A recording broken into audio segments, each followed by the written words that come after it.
نحمده ونستعينه ونستغفره ونعوذ بالله من شرور أنفسنا ومن سيئات أعمالنا من يهده الله فلا مضل له ومن يضلل فلا هادي له وأشهد أن لا إله إلا الله وحده لا شريك له وأشهد أن محمدا عبده ورسوله يا أيها الذين آمنوا اتقوا الله حق تقاته ولا تموتن إلا وأنتم مسلمون يا أيها الناس اتقوا ربكم الذي خلقكم من نفس واحدة وخلق منها زوجها وبث منهما رجالا كثيرا ونساء واتقوا الله الذي تساءلون به والأرحام إن الله كان عليكم رقيبا يا أيها الذين آمنوا اتقوا الله وقولوا قولا سديدا يصلح لكم أعمالكم ويغفر لكم ذنوبكم ومن يطع الله ورسوله فقد فاز فوزا عظيما أما بعد فإن خير الحديث كتاب الله وخير الهدي هدي محمد صلى الله عليه وسلم وشر الأمور محدثاتها وكل محدثة بدعة وكل بدعة ضلالة وكل ضلالة في النار۔ ایمان کے 6 ارکان ہیں، ان میں سے کسی پہ بھی 100% ایمان اور یقین نہ ہو تو انسان اپنے آپ کو مومن نہیں کہہ سکتا۔ اور یہ 6 ایمان، یہ 6 ارکان کون سے ہیں یہ آپ سب جانتے ہیں۔ اللہ رب العزت پہ ایمان، اللہ کے فرشتوں پہ ایمان، اور آسمان سے نازل ہونے والی کتابوں پہ ایمان، اللہ کے نبیوں اور رسولوں علیہم الصلاۃ والسلام ان پہ ایمان، اور تقدیر پہ ایمان، اور پھر آخرت پہ ایمان۔ آخرت پہ ایمان لانا نہایت ضروری ہے۔ آخرت سے متعلقہ ایک ایک چیز پہ ایمان لانا ضروری ہے۔ لوگوں کو قبروں سے اٹھایا جائے گا، میدان حشر میں انہیں کھڑا کیا جائے گا، اپنے اپنے گناہوں کے مطابق پسینے میں ڈوبے ہوئے ہوں گے۔ نبی علیہ الصلوۃ والسلام کی شفاعت سے حساب کتاب کا آغاز ہوگا۔ پھر حوض کوثر پہ ایمان، جہنم پہ جو پر رکھا جائے گا جو بال سے زیادہ باریک ہوگا اس پہ ایمان، لوگوں کے جنت اور جہنم میں جانے کے فیصلے ہوں گے اس پہ ایمان۔ تو آخرت سے متعلقہ ایک ایک چیز پہ ایمان لانا ہوگا۔ اگر کوئی انسان ان میں سے کسی ایک چیز کا منکر ہے تو وہ آخرت کا منکر ہے، اور آخرت کا منکر مسلمان نہیں ہو سکتا۔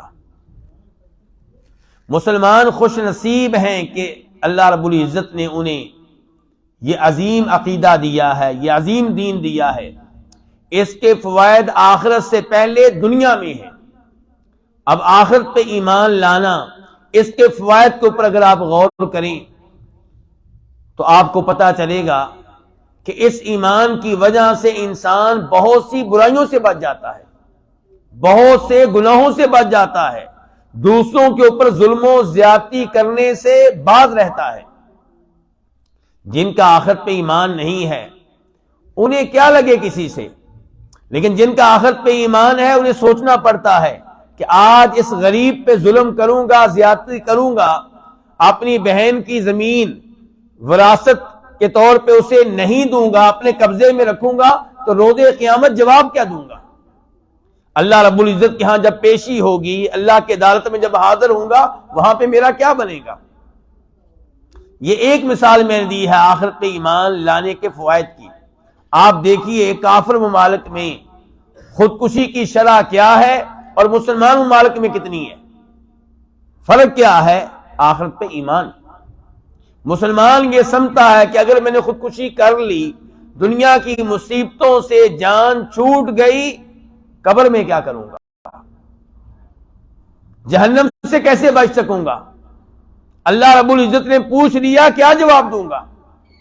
یہ چیز انسان کو سبق سکھاتی ہے، سبق دیتی ہے کہ صبر کر لو، لیکن خودکشی کی طرف تمہارا قدم نہیں بڑھنا چاہیے۔ تو آخرت پہ ایمان لانے کے فوائد ہی فوائد ہیں، لیکن کافر لوگ نہیں چاہتے، شیطان نہیں چاہتا کہ مسلمان کا آخرت پہ ایمان ہو، لوگوں کا آخرت پہ ایمان ہو۔ اس لیے اس بارے میں طرح طرح کے شوشے چھوڑے جاتے ہیں۔ کئی ایک شکوک و شبہات ہیں جن کا اظہار کیا جاتا ہے تاکہ عقیدہ آخرت کمزور پڑ جائے۔ مثال کے طور پہ جب قیامت واقع ہوگی، لوگوں کو قبروں سے اٹھایا جائے گا، تو وہ کون سا جسم ہوگا؟ کیا یہی جسم ہوگا جو دنیا میں اللہ رب العزت کی اطاعت کرتا رہا، اللہ رب العزت کی نافرمانی کرتا رہا، یا اس کے علاوہ کوئی اور جسم ہوگا؟ فلسفیوں کا یہ نظریہ ہے، ان کا یہ عقیدہ ہے کہ یہ والا جسم نہیں ہوگا۔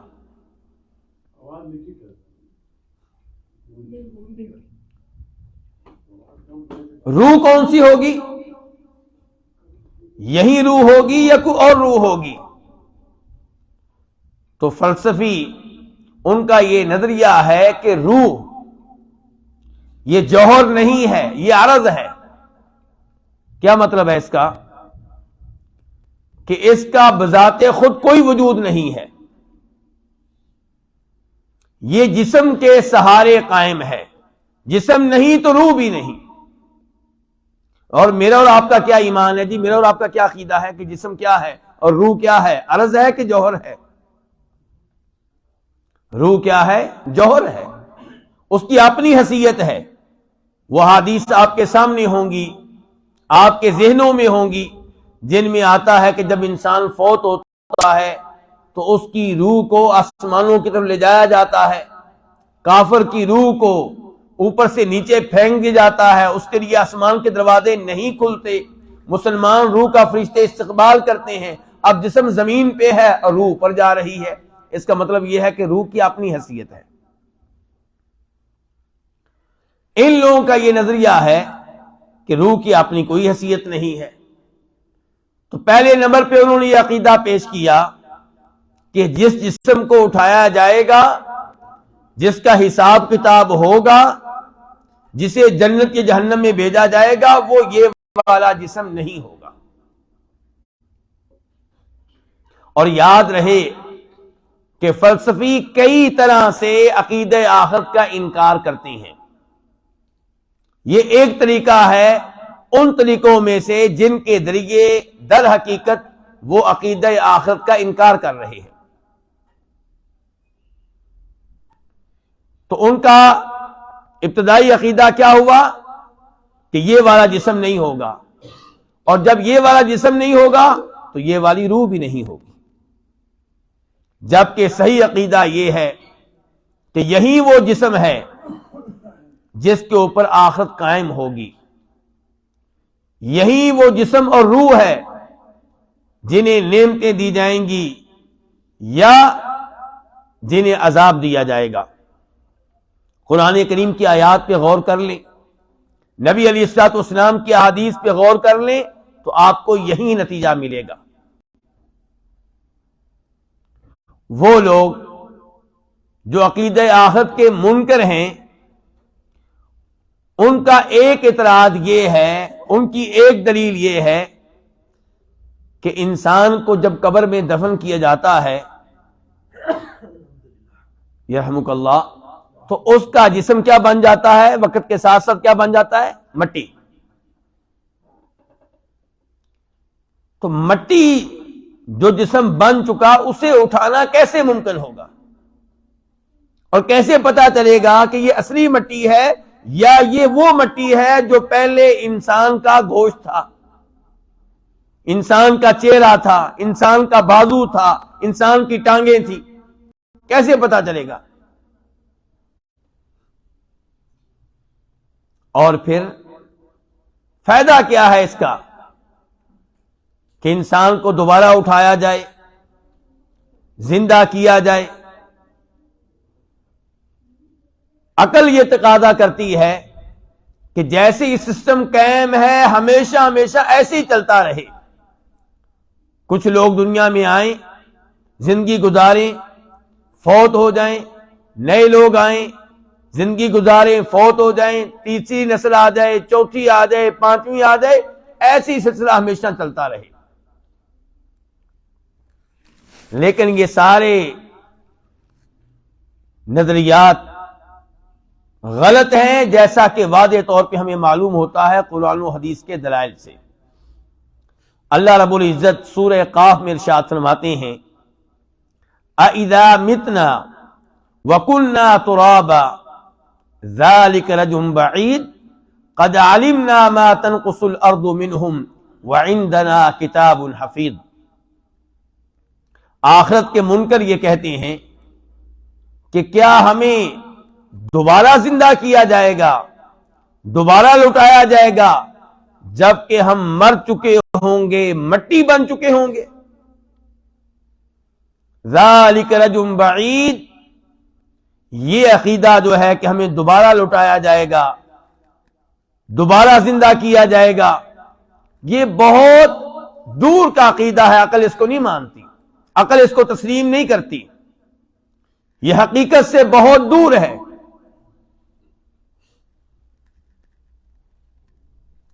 اب دیکھیے کافر کس عقیدے کا انکار کر رہے ہیں؟ اس عقیدے کا کہ جب ہم مٹی بن چکے ہوں گے تو ہمیں دوبارہ زندہ کیا جائے گا۔ اگر عقیدہ آخرت یہ ہوتا کہ نئے جسم کو لایا جائے گا، اس کا حساب کتاب ہوگا، تو کافر کبھی بھی اس عقیدے کا انکار نہ کرتے۔ انکار کس بات کا تھا؟ کہ ہم مٹی بن چکے ہوں گے تو پھر ہمیں اٹھایا جائے گا، یہ ناممکن ہے، اس کو عقل نہیں مانتی۔ اللہ رب العزت نے کیا جواب دیا؟ آگے چل کر اس کا تذکرہ ہوگا۔ امام ابن القیم رحمہ اللہ اپنی مختلف کتب میں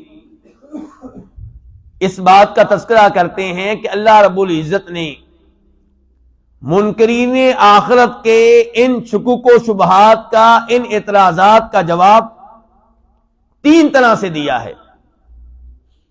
نمبر ایک، یہ ثابت کر کے کہ میں علم کے لحاظ سے کامل ہوں۔ نمبر دو، یہ ثابت کر کے کہ میں قدرت کے لحاظ سے کامل ہوں۔ نمبر تین، یہ ذکر کر کے کہ میں حکمت کے لحاظ سے کامل ہوں۔ یہ تین چیزیں کون بتائے گا جی؟ یہ تین چیزیں کون بتائے گا جو بھی ذکر ہوئی ہیں جی؟ اللہ آپ کو جزائے خیر دے۔ یعنی کہ اللہ تعالیٰ نے ان کے شکوک و شبہات اور ان کے غلط نظریات کے جواب میں بتایا کہ میں علم کے لحاظ سے کامل ہوں، میں قدرت کے لحاظ سے کامل ہوں، میں حکمت کے لحاظ سے کامل ہوں۔ تو جب اللہ رب العزت یہ بتاتے ہیں کہ میں علم کے لحاظ سے کامل ہوں، تو اس کا مطلب یہ ہے کہ تم سوچتے ہو کہ جب ہم مر جائیں گے، مٹی بن جائیں گے، ہڈیاں ہماری بسیدہ ہو جائیں گی، کیسے پتا چلے گا کہ یہ مٹی کس کے جسم کی ہے، یہ مٹی کس کے جسم کی ہے، یہ اصلی مٹی ہے اور یہ وہ مٹی ہے جو پہلے گوشت ہوا کرتی تھی؟ کیسے پتا چلے گا؟ شناختی ممکن نہیں ہے۔ تو اللہ نے کہا کہ یہ تمہارے لیے ناممکن ہوگا، میرے لیے ناممکن نہیں ہے۔ میں علم کے لحاظ سے کیا ہوں؟ کامل ہوں۔ تم کہتے ہو کیسے ممکن ہے مٹی سے انسان کو کھڑا کیا جائے، انسان کو پیدا کیا جائے؟ اللہ نے کہا یہ تمہارے لیے ناممکن ہوگا، میری قدرت سے باہر نہیں ہے۔ تم کہتے ہو اس کا فائدہ کیا ہے، کیوں اٹھایا جائے گا؟ اگر میں لوگوں کو حساب کتاب کے لیے نہ اٹھاؤں، اس کا مطلب یہ ہے کہ میرا لوگوں کو پیدا کرنا کھیل تماشا تھا، نعوذ باللہ۔ میرا لوگوں کو پیدا کرنا کھیل تماشا نہیں تھا، میرے ہر کام کے پیچھے کوئی نہ کوئی حکمت ہوتی ہے۔ یہ ممکن نہیں ہے کہ ظالم اور مظلوم کے ساتھ ایک جیسا سلوک ہو۔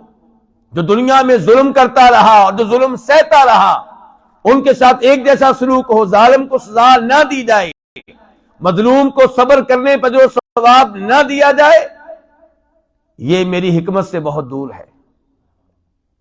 میری حکمت کا تقاضا یہ ہے کہ جو ایمان لے کر آئے، جنہوں نے نیک اعمال بجا لائے، جو دوسروں کے ساتھ اچھا سلوک کرتے رہے، انہیں انعام دیا جائے، اور جو ظلم و زیادتی کرتے رہے، کفر کرتے رہے، انبیاء کرام علیہم السلام کا مذاق اڑاتے رہے، اولیاء کا مذاق اڑاتے رہے، دوسروں کا مال کھاتے رہے، دوسروں کی زمینوں پہ قبضہ کرتے رہے، انہیں سزا دی جائے۔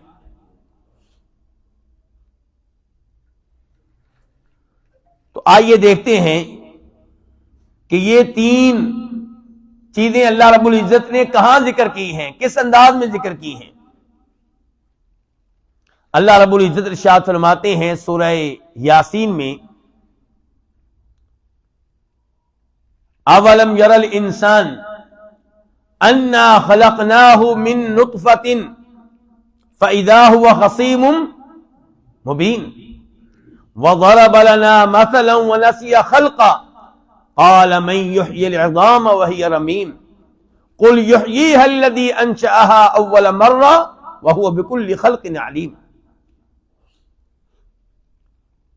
کہ یہ انسان جس کو ہم نے ایک حقیر قطرے سے پیدا کیا تھا، گندے قطرے سے پیدا کیا تھا، آج اعتراضات کرتا ہے، آج اللہ کی قدرت پہ سوال اٹھاتا ہے، آج اللہ تعالیٰ کے علم پہ سوال اٹھاتا ہے،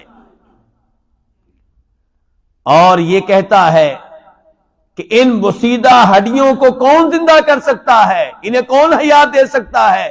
کیا یہ اپنی پیدائش کو بھول گیا ہے؟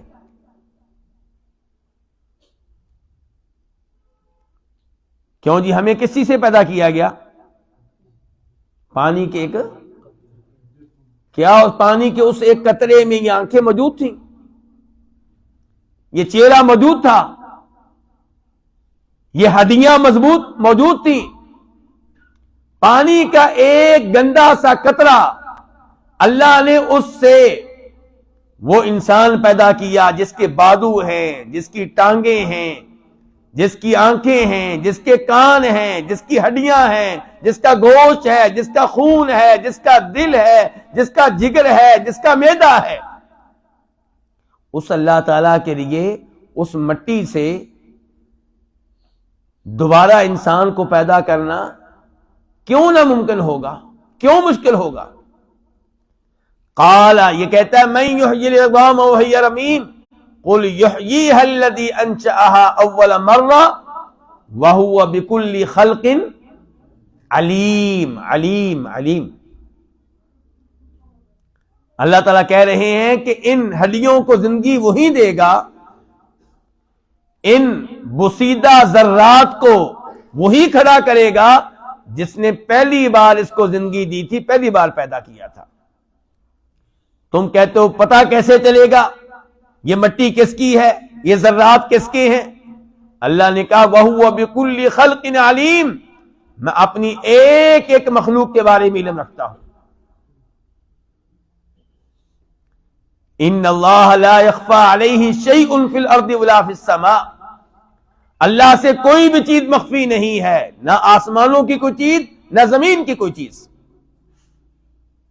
اللہ نے کہا قد علمنا ما تنقص الارض منہم، تمہارے جسم کا جو جو حصہ زمین کھا رہی ہے اور اسے مٹی میں تبدیل کر رہی ہے، ہر وہ حصہ ہمارے علم میں ہے۔ تمہاری جسم کی جو ہڈی مٹی میں تبدیل ہو چکی، تمہارے جسم کا جو گوشت مٹی میں تبدیل ہو چکا، قد علمنا ما تنقص الارض منهم، وہ ہمارے علم میں ہے.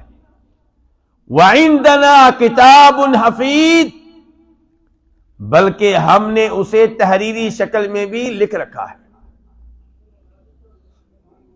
تمہارا جسم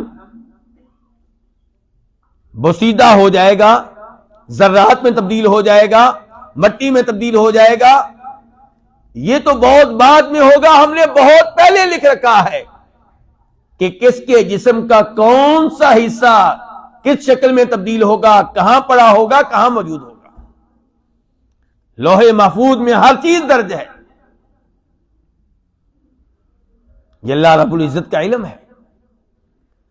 فرمایا الذی جعل لکم من الشجر الاخضر نارا فاذا انتم منہ توقدون. تم کہتے ہو یہ ناممکن ہے، ذرا دیکھو اللہ نے آگ کہاں سے پیدا کی ہے. اللہ تعالیٰ آگ کو پیدا کرتے ہیں سرسبز و شاداب درخت سے جو پانی سے لبریز ہوتا ہے. پانی اور آگ جمع نہیں ہو سکتے، لیکن اللہ رب العزت کی قدرت دیکھیے کہ اللہ تعالیٰ آگ کو پیدا کرتے ہیں اس درخت سے جو سرسبز و شاداب ہوتا ہے، پانی سے لبریز ہوتا ہے.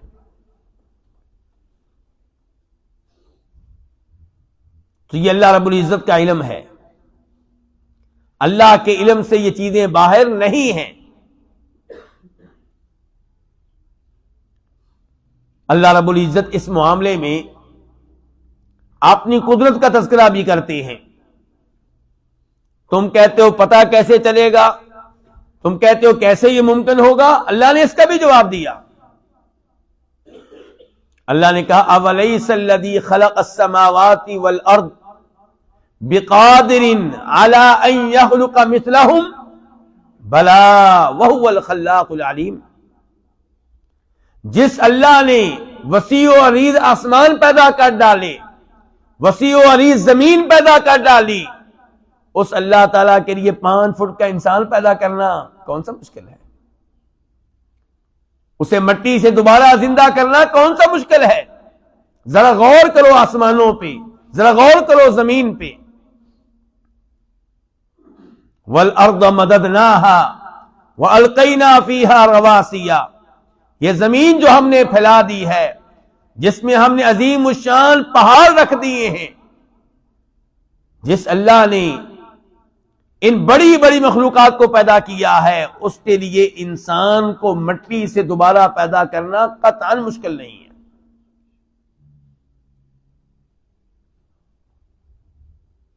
اولم یروا ان اللہ الذی خلق السماوات والارض ولم یعی بخلقہن بقادر علی ان یحیی الموتى. کیا انہیں یہ بات معلوم نہیں ہے کہ وہ اللہ جس نے 7 آسمان پیدا کیے، جس نے یہ عظیم الشان زمین پیدا کی، اور ان کو پیدا کر کے اسے کسی قسم کی تھکاوٹ نہیں ہوئی، اس اللہ تعالی کے لیے مردوں کو دوبارہ زندہ کرنا قطعاً ناممکن نہیں ہے، قطعاً مشکل نہیں ہے. بلا، کیوں نہیں وہ ان کو دوبارہ زندگی دے گا؟ انہ علی کل شیء قدیر، وہ ہر چیز کی قدرت رکھتا ہے. اللہ رب العزت نے ارشاد فرمایا لا اقسم بیوم القیامہ ولا اقسم بالنفس اللوامہ ایحسب الانسان ان لن نجمع عظاما بلا قادرین علی ان نسوی بنانا. اللہ تعالی نے قیامت کی قسم اٹھائی اور پھر نفس لوامہ کی قسم اٹھائی. نفس لوامہ کیا ہوتا ہے جی؟ جی ملامت کرنے والا نفس، بالکل صحیح کہا آپ نے. تو انسان کا نفس یا تو اسے برائی کا حکم دیتا ہے تو اسے کیا کہتے ہیں؟ نفس امارہ.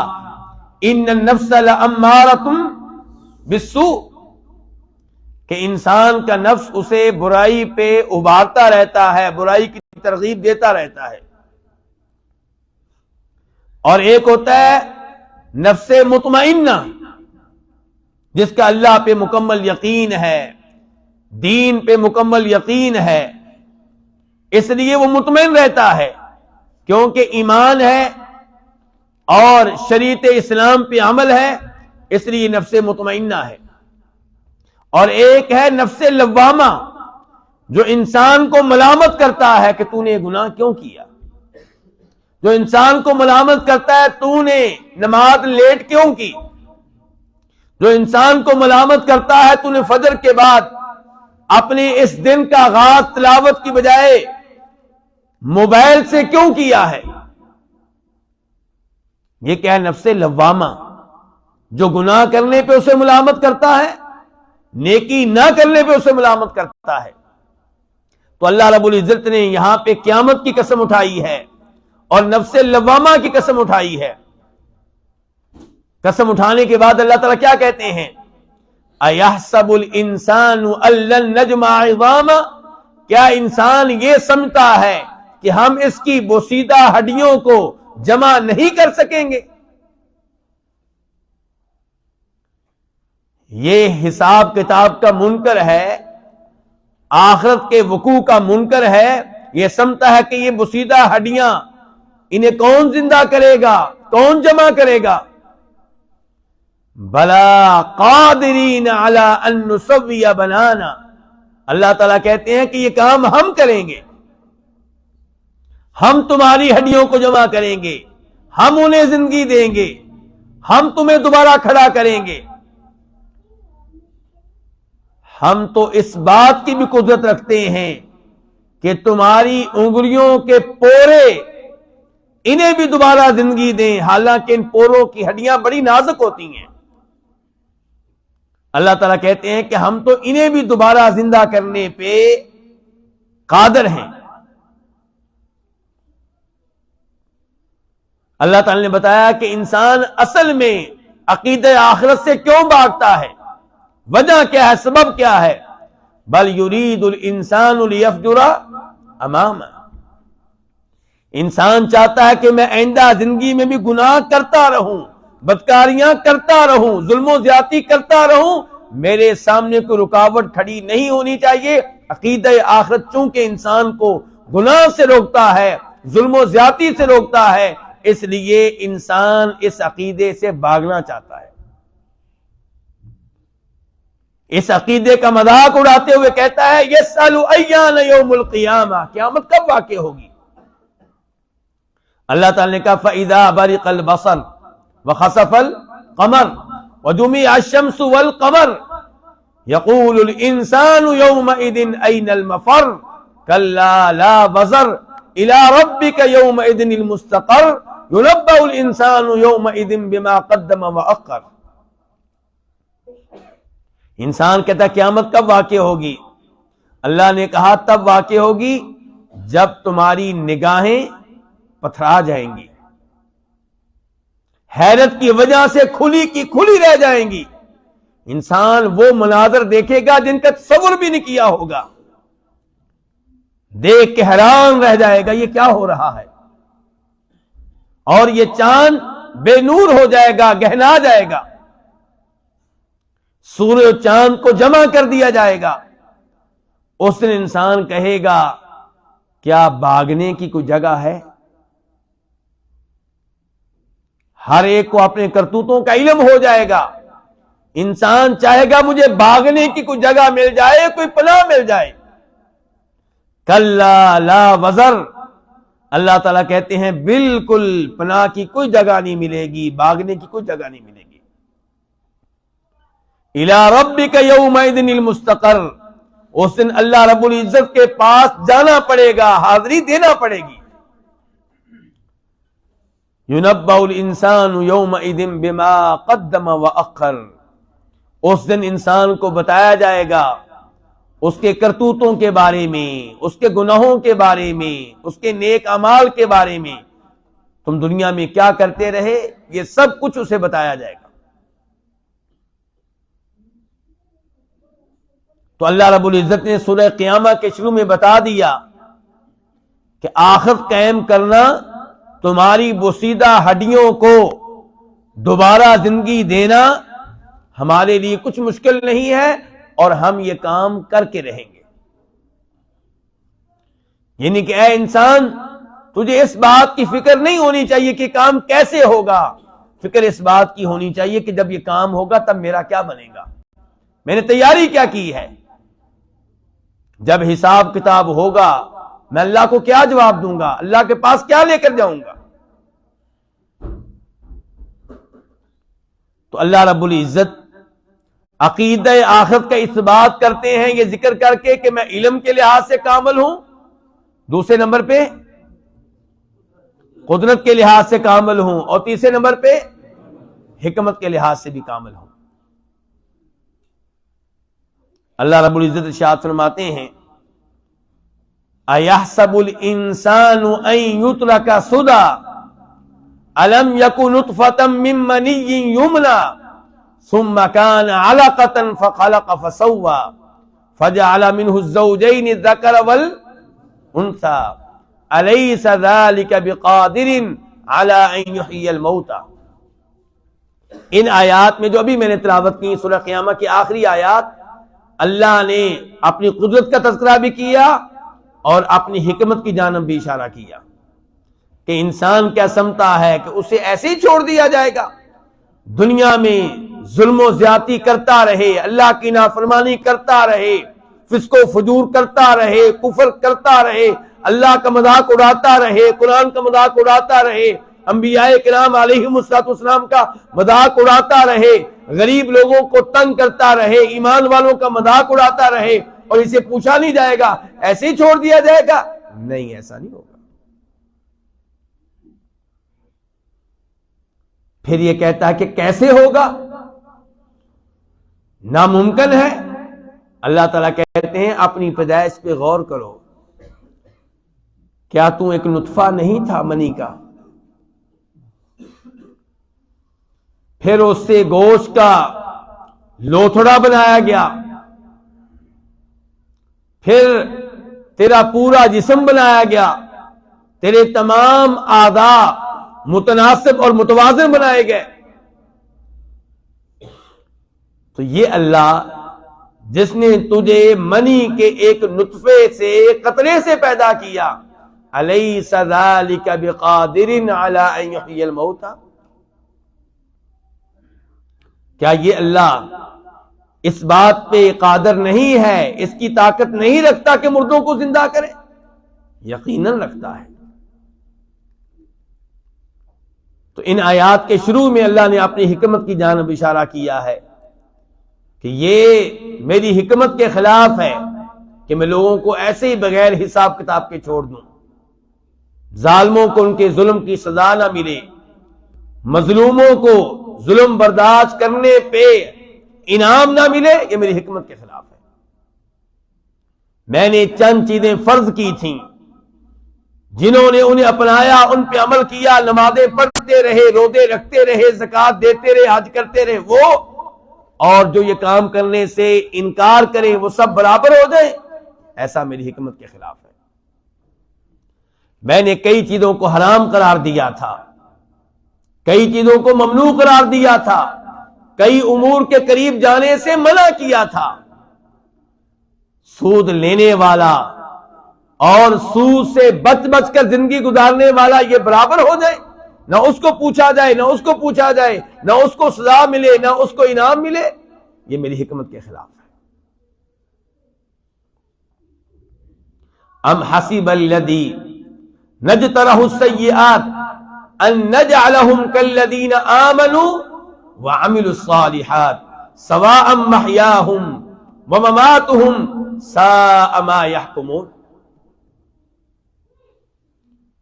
کیا ان لوگوں نے گمان کر رکھا ہے جو گناہ کماتے رہے کہ ہم ان کو ان لوگوں کی طرح کر دیں گے جو ایمان لائے اور نیک اعمال بجا لاتے رہے؟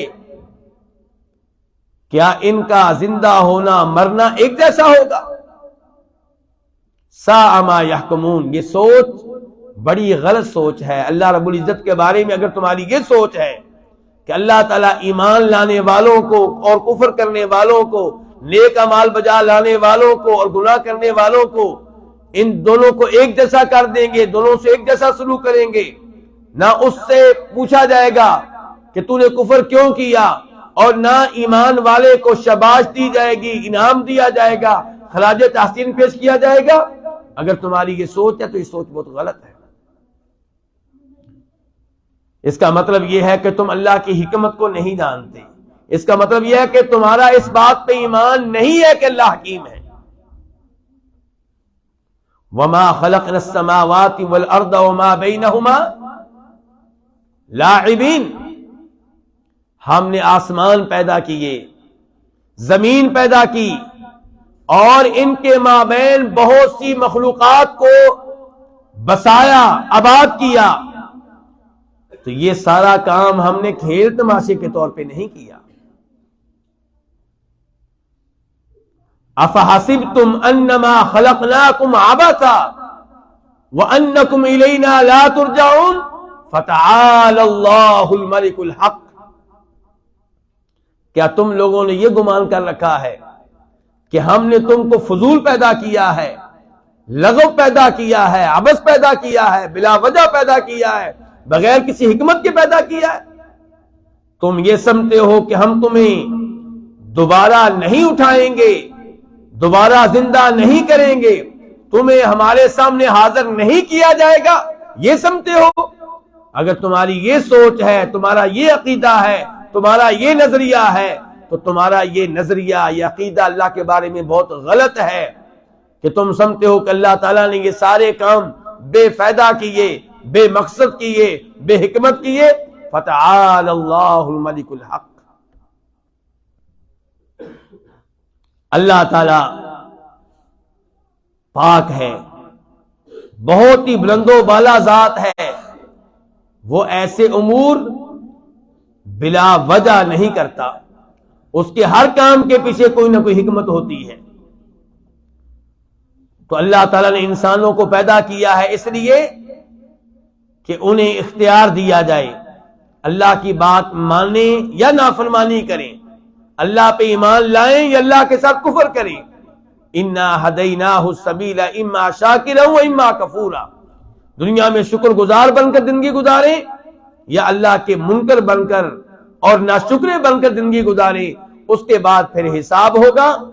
اور جو اللہ پہ ایمان لائے، اللہ تعالیٰ کی وجہ سے قربانیاں دیتے رہے، اللہ نے جن چیزوں کو حرام قرار دیا ان سے دور رہے، جن کو اللہ نے فرض اور واجب قرار دیا ان پہ عمل کرتے رہے، اللہ سے کوتاہی ہونے پہ توبہ و استغفار کرتے رہے، ان کو اللہ تعالیٰ اپنی جنتوں میں جگہ دیں گے، ان کو اللہ رب العزت اپنے نبیوں اور ولیوں کے ساتھ رکھیں گے، ان کو خراج تحسین پیش کیا جائے گا، ان پہ اللہ تعالیٰ راضی رہیں گے۔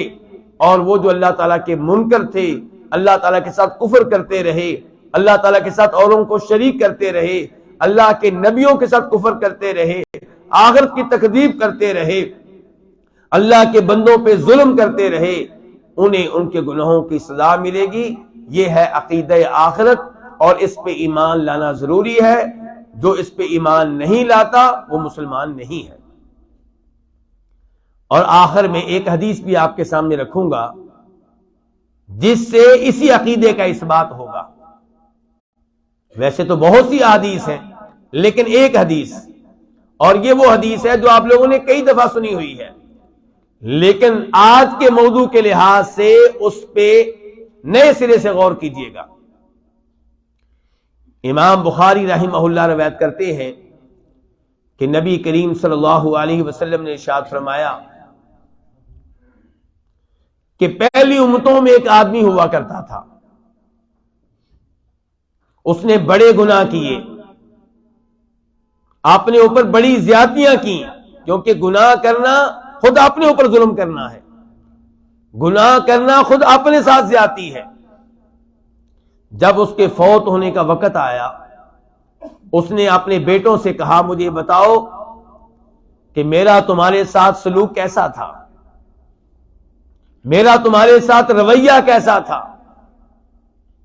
انہوں نے کہا ابا جی آپ نے کوئی کمی کوتاہی نہیں کی، آپ نے ہماری خاطر بڑی محنت کی ہے، ہمارے لیے بہت کچھ کیا ہے۔ کہا اگر تم میرے احسان کو مانتے ہو تو پھر میری ایک بات پہ عمل کرنا۔ جی ابا جی کیا بات ہے؟ جب میں مر جاؤں، اذا مت فاحرقونی، جب میں مر جاؤں تو مجھے آگ لگا دینا، ثم اطحنونی، پھر آگ لگے ہوئے میرے جسم کو پیس ڈالنا، ثم ذرونی فی الریح، پھر میری اس راکھ کو جو ذرات میں تبدیل ہو چکی ہوگی ہوا میں بکھیر دینا جب تیز آندھی چل رہی ہو۔ کیوں بھائی کس لیے؟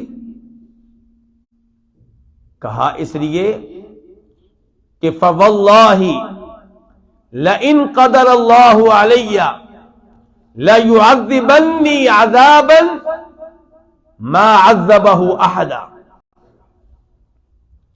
اگر اللہ رب العزت نے مجھے پا لیا، میرا جسم اگر اللہ تعالیٰ کو مل گیا، اگر میں اللہ کے ہاتھ میں آ گیا، تو اللہ تعالیٰ مجھے وہ عذاب دے گا جو اللہ نے کبھی کسی کو نہیں دیا ہوگا۔ اپنے گناہوں سے ڈرتا ہے، اسے پتا ہے کہ اگر اللہ تعالیٰ نے مجھے پکڑ لیا، میں اللہ کے ہاتھ میں آ گیا تو میرا کیا حشر ہوگا۔